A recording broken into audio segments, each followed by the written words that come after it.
O'Reilly Auto Parts puede ayudarte a revisar tu luz check engine, luz ABS o luz de mantenimiento con O'Reilly Veriscan. El servicio es gratis y recibirás un informe con soluciones verificadas por técnicos maestros certificados ASE. Si necesitas ayuda, O'Reilly Auto Parts te puede recomendar un taller. Pregunta por O'Reilly Veriscan hoy mismo. O'Reilly Auto Parts.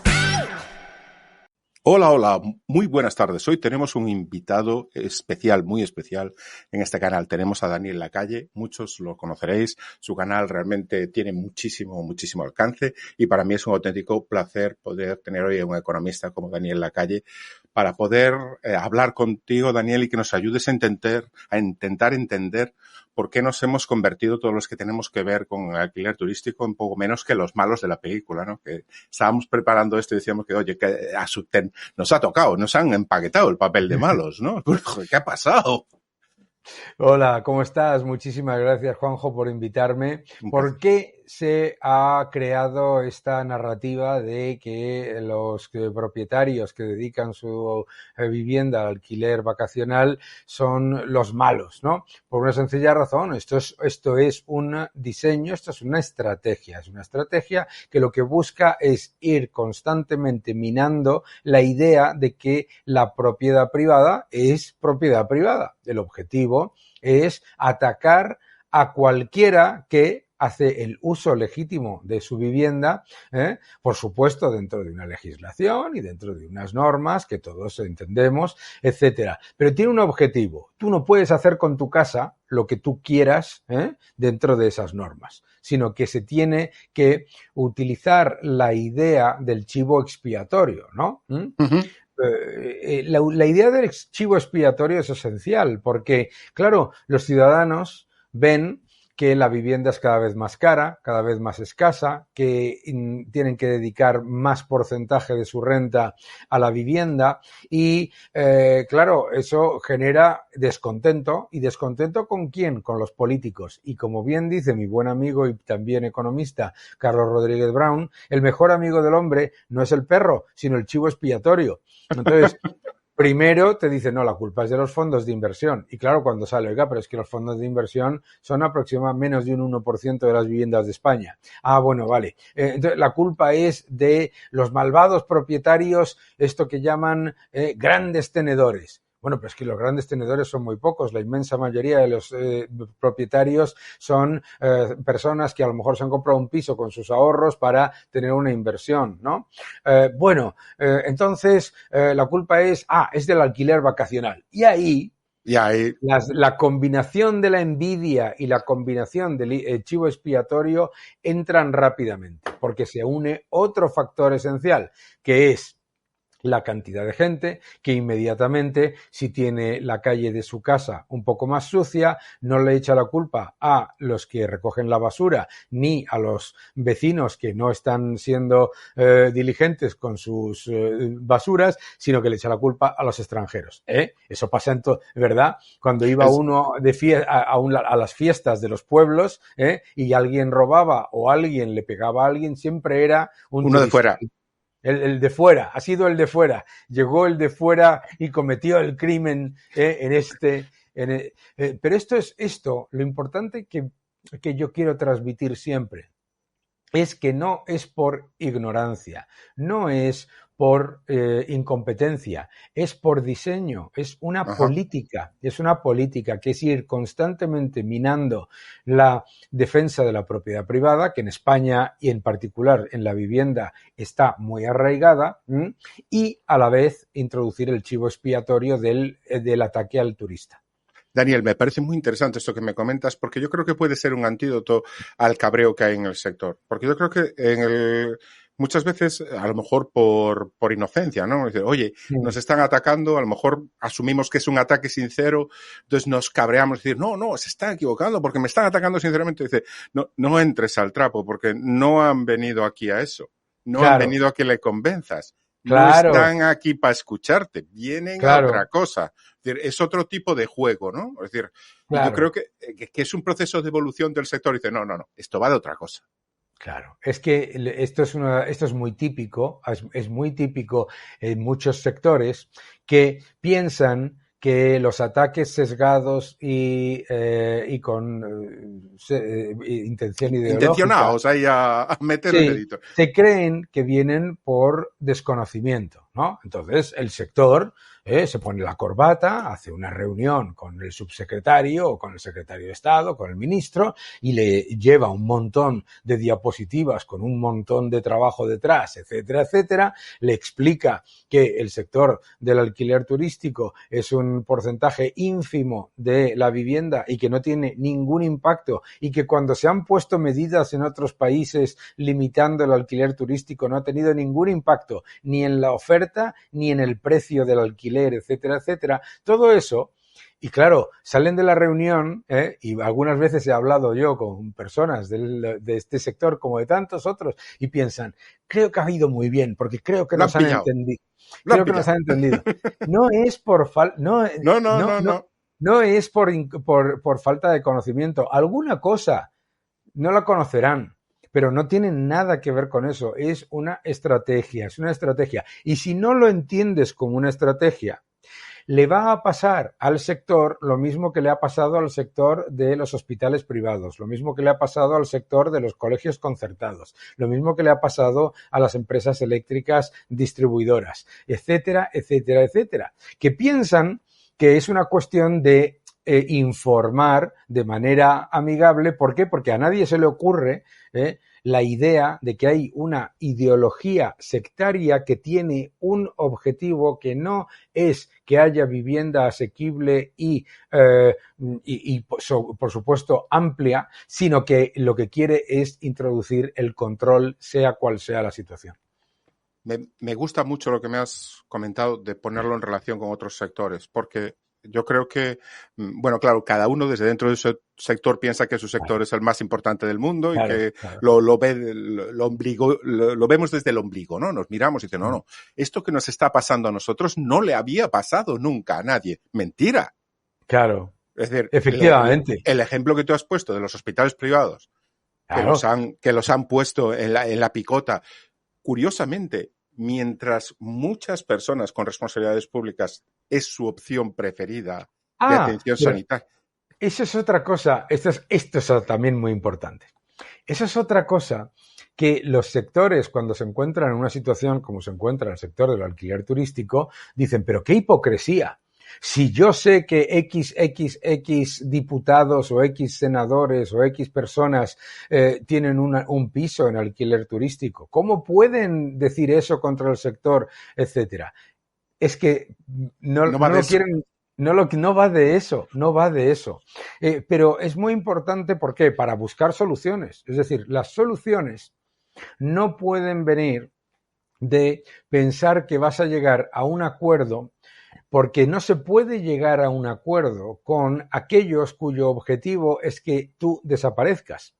A ver, claro, me acuerdo que negociando, escuchando las negociaciones y tal de el sector de los colegios concertados, ¿no?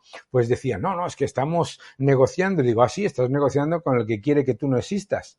¿Y qué vas a elegir? ¿Y qué vas a acordar? No es si te mata por la mañana o por la tarde. Claro, es por informarme. Entonces, es súper importante que el sector lo entienda, porque si no, y lo estoy viendo constantemente cuando escribo sobre el tema de la hipocresía de las manifestaciones estas que dicen tourists go home, refugees welcome. Si no entiendes que cuando unos dicen tourists go home, refugees welcome, o como le tienen que poner mal dicho, refugees welcome, dicen, ¿no? Pero si no entiendes la mentalidad que hay detrás de eso, que es cárgate lo que crea riqueza y trae lo que la destruye. Es muy, muy evidente.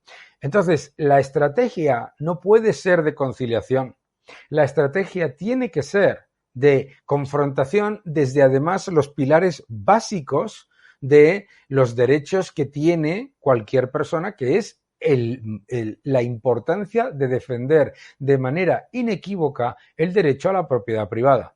Por supuesto, eso no me da derecho a hacer una fogata aquí, en este salón, ¿de acuerdo? Y quemar el edificio. Pero eso dentro de unas normas básicas que todos entendemos. Pero hay que ponerlo desde ese elemento, el punto de vista moral, no el económico.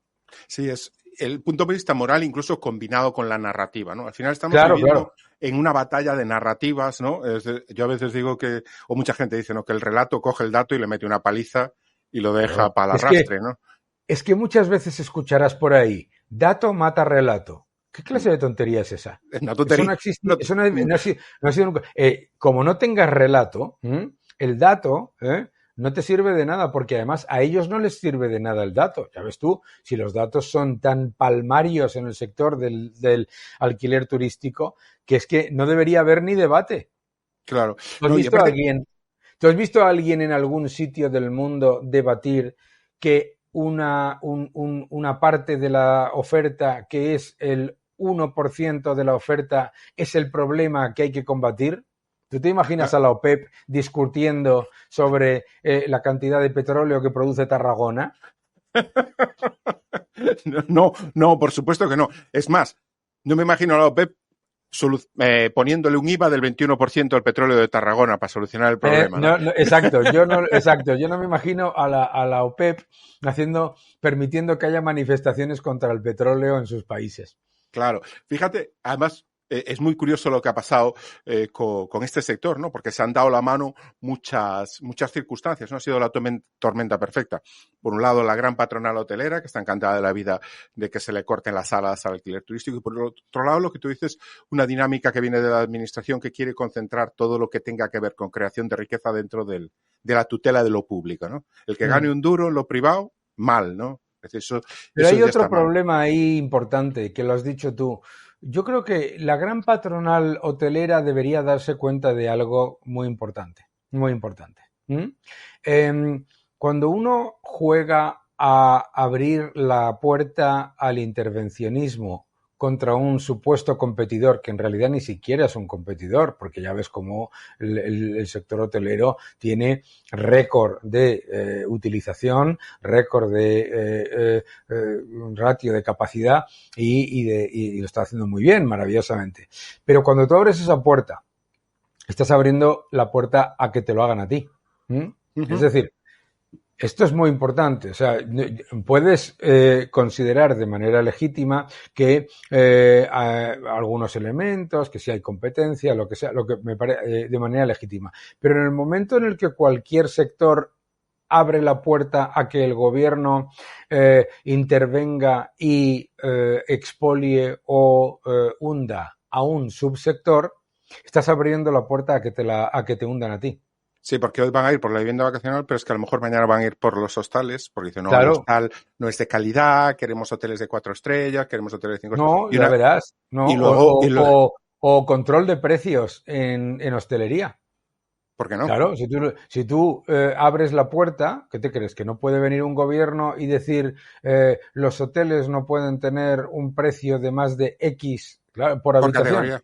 Ya existió en el pasado un control de precios en hotelería para, bueno, pues estas cosas que se hacían de controlar la economía, que a veces acaban...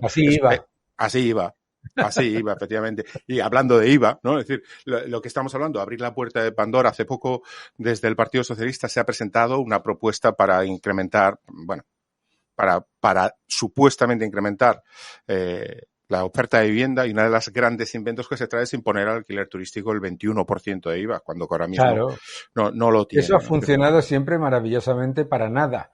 Claro, eso ha sido una medida ideal para no conseguir absolutamente nada. Porque, titulares quizá, ¿no?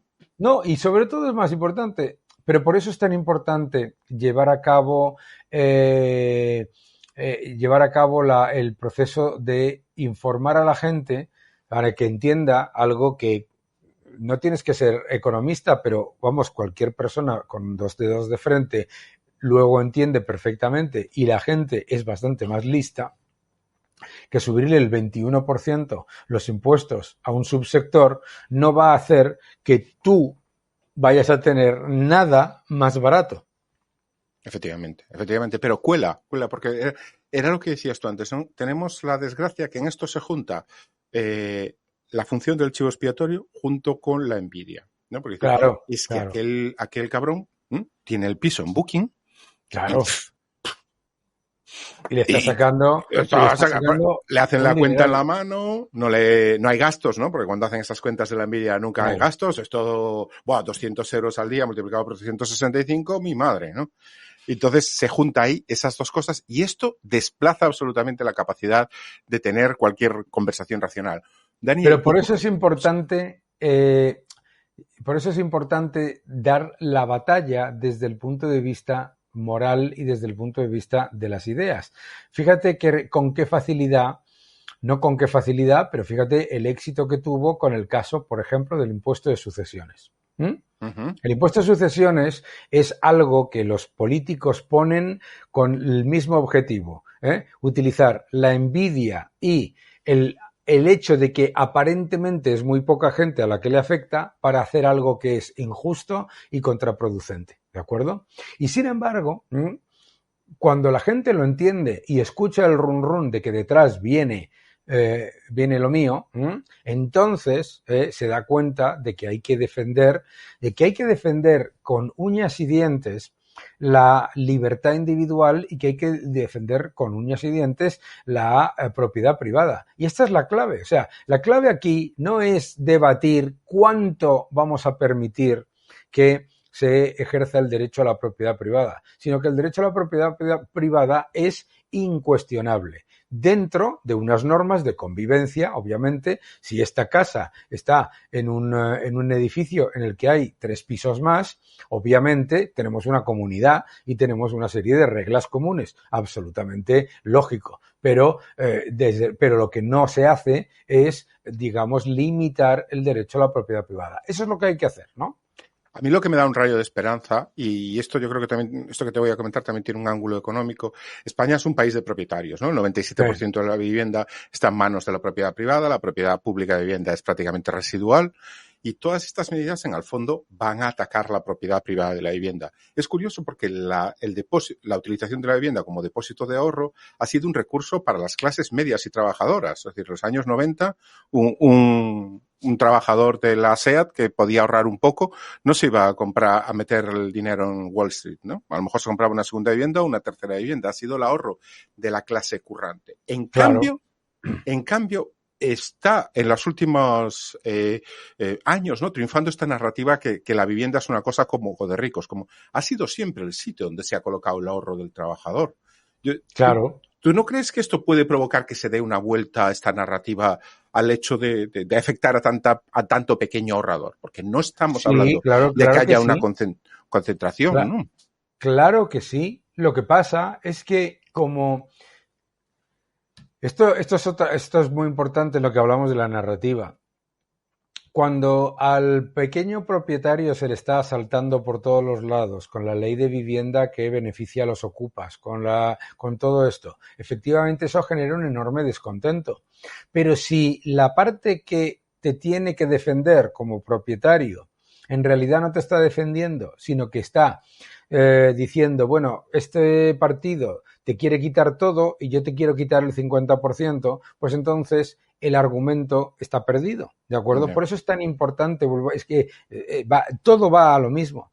Todo es mucho más sencillo de lo que parece. En un país de propietarios, como tú bien dices, hay que hacer 2 cosas. Número 1, es continuar siendo un país de propietarios.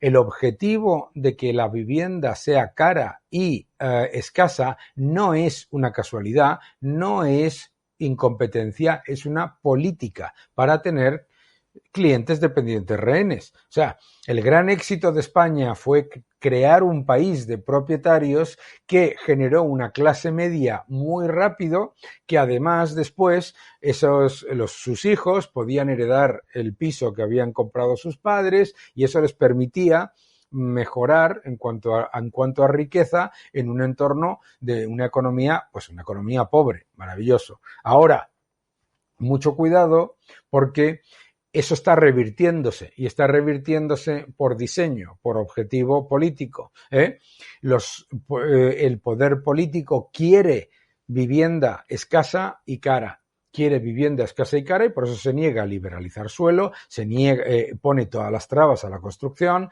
los procesos para recibir una licencia pueden llevar años, ¿no? Luego están todos los costes añadidos, más toda una serie de trabas burocráticas y administrativas. Todo eso no es una casualidad. ¿Por qué? Porque efectivamente ahora mismo todavía España es un país de propietarios, pero hay un montón de jóvenes que han crecido en esta narrativa de el propietario es malo y la propiedad privada es mala, que están pensando, oye, pues qué bueno sería que les expropiasen todos esos pisos, ¿de acuerdo? Y que me lo dieran a mí. Se convierten en comisarios políticos de esa narrativa que te comentaba yo antes. Entonces, es muy importante, por un lado, que ahora alguien a nivel político de verdad defienda sin tapujos a ese ciudadano medio español que es propietario de un pequeño piso o de un par de pequeños pisos, me da exactamente igual, y que en vez de ahorrar e invertir en bolsa, pues ha invertido en un piso para alquilar.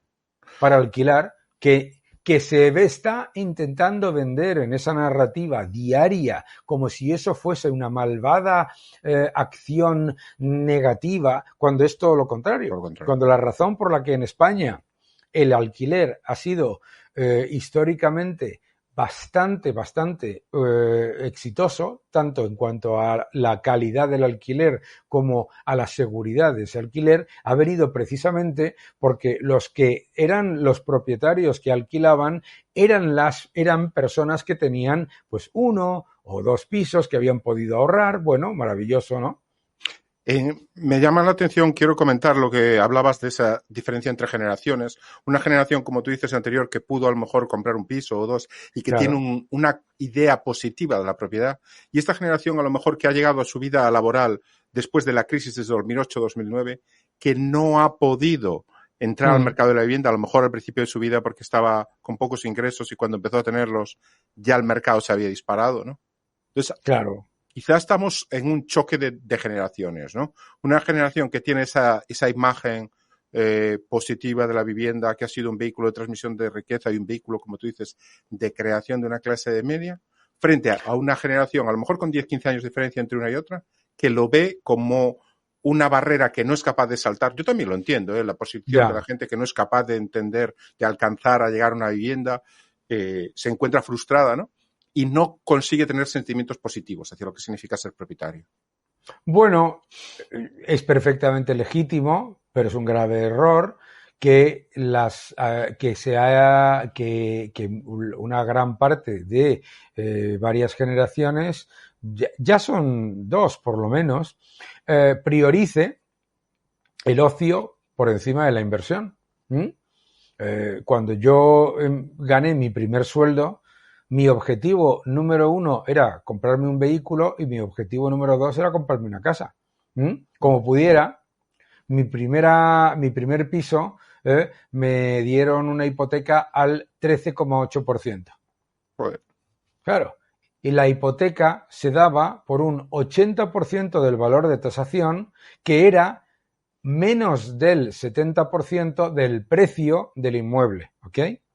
Es decir, que tenías que ahorrar, incluso pedir un préstamo personal para la entrada, te lo tenían que avalar, durante meses y meses yo perdí hasta amistades, porque durante meses y meses pues yo no salía, porque no podía ir a tomarme unas copas, no podía salir de fin de semana, vale, efectivamente. Lo que han hecho nuestros padres y nuestros abuelos, ¿entiendes? Es perfectamente legítimo si la gente quiere utilizar comer fuera de casa y pedir comida online 3 veces a la semana o 4. Es legítimo, pero no puedes decir a la vez que es imposible acceder a la vivienda.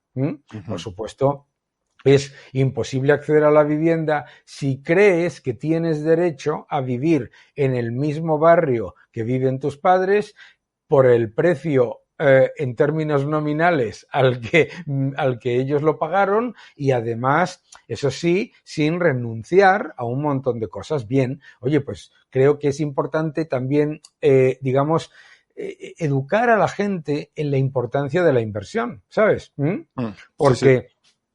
Porque la carestía de la vivienda es importante, pero no podemos olvidar que hoy una pareja, puede acceder a una hipoteca a 40 años.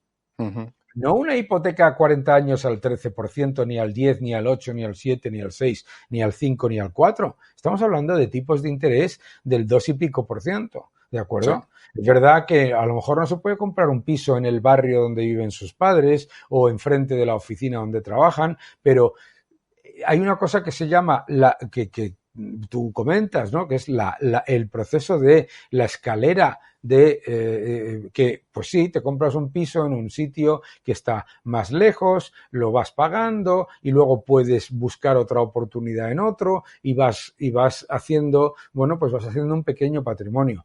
No te digo que sea fácil, no digo que sea fácil, es complicadísimo, pero mucha gente en el debate dice, no, es que mis padres se compraron un piso por el equivalente a lo que ahora son 50.000 euros. Hombre, estás haciendo el cálculo en términos nominales y dos, no estás calculando lo que pagaban de hipoteca. Porque claro, muchos de estos, yo pagué un 13,8%, pero mis padres pagaban un 20 y tantos. Así es.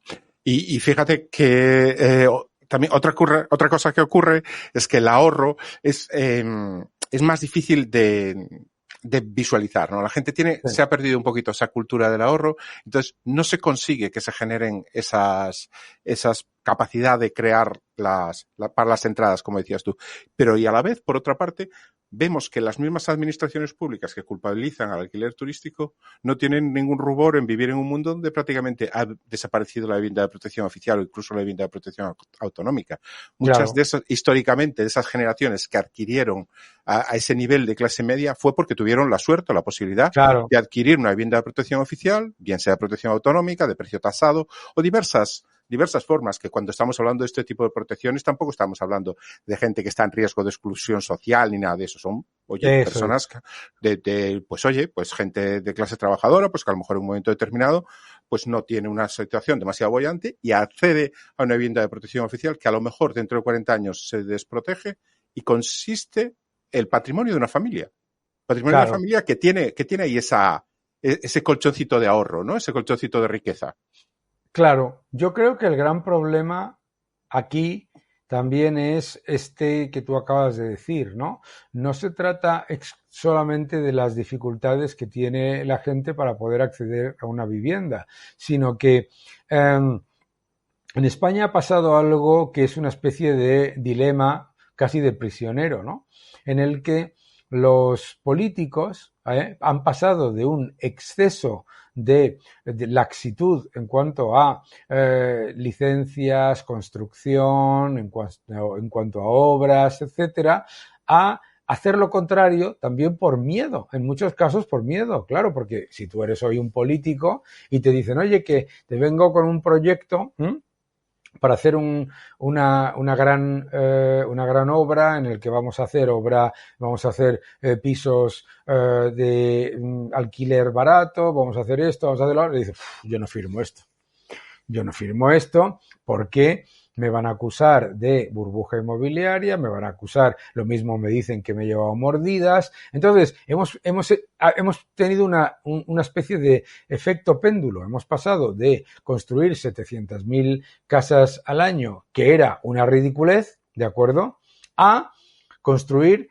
mucho menos del número de casas que requiere el país en cuanto al aumento de la demanda endógena, y no podemos olvidar del factor más importante, que es que en este país han entrado 2 millones de migrantes que también necesitan vivir en una casa y que no tienen las facilidades, ¿no? Entonces, el nivel de asfixia de la oferta es brutal y parte de ello tiene que ver ese miedo a dar, digamos, a que se te perciba como el político que da licencias de construcción. Es gravísimo eso, es gravísimo porque provoca parálisis. Ya parálisis, Claro. como dices tú, no, yo no voy a firmar esto porque, o sea, no es que lo esté analizando, es que me la juego y entonces no lo firmo. Y pasa otra cosa que es alucinante. El responsable político, para cubrirse las espaldas, pide 3 informes administrativos para cualquier licencia, para cualquier obra, para cualquier proyecto, 3 informes administrativos por parte de una serie de expertos del ayuntamiento, de la comunidad autónoma, de lo que sea, etcétera. Uno independiente y 2 del sector público. Y pasa lo siguiente. De esos expertos, siempre hay 1 o 2 que siempre van a rechazar el proyecto por si acaso también. ¿Me entiendes? Entonces, que hacen un análisis tan para cubrirse sus propias espaldas que la cantidad de salvedades que tiene hacen imposible que el político lo apruebe. Yo esto me acuerdo, por ejemplo, recuerdo el ejemplo que fue para mí casi como algo para que si lo llega a ver Kafka, pues alucina, que fue en el hotel aquel de Plaza de España en Madrid, de acuerdo, que se decidió que había que hacer una vela de 250 metros, etcétera, todo, porque, bueno, pues se juntaban toda una serie de incentivos y desincentivos por los cuales tanto los expertos administrativos, todos los técnicos como los políticos se encontraban en una situación en la que el miedo a tomar una decisión era mucho mayor y es mucho más fácil no hacer nada, claro. Y aparte ellos no se juegan nada, porque si el problema de la vivienda sigue aumentando, es para otras personas, el daño es para otras personas. Esos redactores de esos informes al final no se juegan nada. Lo único que hay es posibilidad de que los acusen de haber trincado. Claro, Daniel, y eso es lo que ninguno quiere. Claro, obviamente, Daniel, obviamente. Lógico, los incentivos, como dice el otro, ¿no? Enséñame los incentivos y te enseño los resultados, ¿no? Daniel, y por ir rematando un poco, tú que estás tan expuesto, tienes tantísimo alcance en redes y participas de la vida pública, te hemos visto en el Madrid Economic Forum y en eventos muy importantes, ¿qué nos podrías decir a los que estamos en el sector del alquiler turístico, del alquiler de corto plazo, con respecto a esa batalla narrativa de relatos que trituran datos? Es decir, danos una recomendación, recomiéndanos por dónde seguir, pues cómo tomárnoslo. Claro, no, hay que tomárselo de manera beligerante. No puedes esperar que el poder político, sea de un color o de otro, no pasa nada. No puedes esperar que el poder político se acerque a tus problemas si no ve que esos problemas son algo que tiene un efecto negativo, porque los políticos no son malas personas, tienen los mismos incentivos y desincentivos que tiene todo el mundo. Entonces es muy importante dar la batalla constantemente, como se hizo con otros grandes éxitos en cuanto a defender los intereses de los propietarios. Entonces, hay que dar la batalla. Y lo mismo porque piénsalo por un momento, hay por ahí una cosa que se llama el sindicato de inquilinas. Ya. ¿Vale? Hay una cosa que se han inventado, pagada, por supuesto, cualquiera sabe dónde, que es sindicato de inquilinas, que va por ahí haciendo manifestaciones diciendo que los propietarios son culpables, que los gobiernos lo que tienen que hacer es expropiar y que lo que tienen que hacer es atacar la propiedad privada. Y yo siempre digo, bueno, pues eso es absoluta y totalmente aberrante. Pero ¿dónde está la respuesta? ¿Dónde está la respuesta de la sociedad civil? ¿Por qué las personas que tienen razón? Porque lo más triste para mí es, lo más triste que yo sufro, ¿sabes? Es lo siguiente, es que como persona mediática y que yo no tengo ni más tal, un montón de veces, no es este el caso de este sector, pero un montón de veces hay gente que me viene y me dice, Daniel, ¿no puedes decirlo tú que yo no puedo? ¿Cómo que tú no puedes? ¿Entiendes? Hay que dar la batalla porque decía Winston Churchill que en un campo de vacas maravillosas, lo que hacen ruido son los grillos. Y como le hagas caso a los grillos, te quedas sin vacas, sin leche y sin carne. Así es. Entonces, lo que tenemos que darnos cuenta es que tenemos, como tenemos la razón, como tenemos los argumentos y además tenemos los datos, tenemos que dar la batalla para que la narrativa y los ciudadanos entiendan no solamente las cosas positivas que tiene el sector, sino las cosas negativas que tiene atacarlo. Correcto. Oye, pues muchísimas gracias, Daniel. Se nota que estás muy metido en el ajo de la opinión pública y que estas cosas te salen natural, porque ya te digo, la gente normalmente se calienta. Entonces, yo creo que al calentarse, a veces ya te descoloca, ¿no? Y ya pierdes la capacidad de esa reacción y te vas por ahí. Muchísimas gracias, Daniel. Un auténtico placer tenerte aquí. Espero que podamos hablar en otra ocasión y que las cosas vayan mejorando poco a poco. Muchísimas Seguro gracias, que sí. Daniel. Un fuerte abrazo. Muchas gracias. Un abrazo. Chao.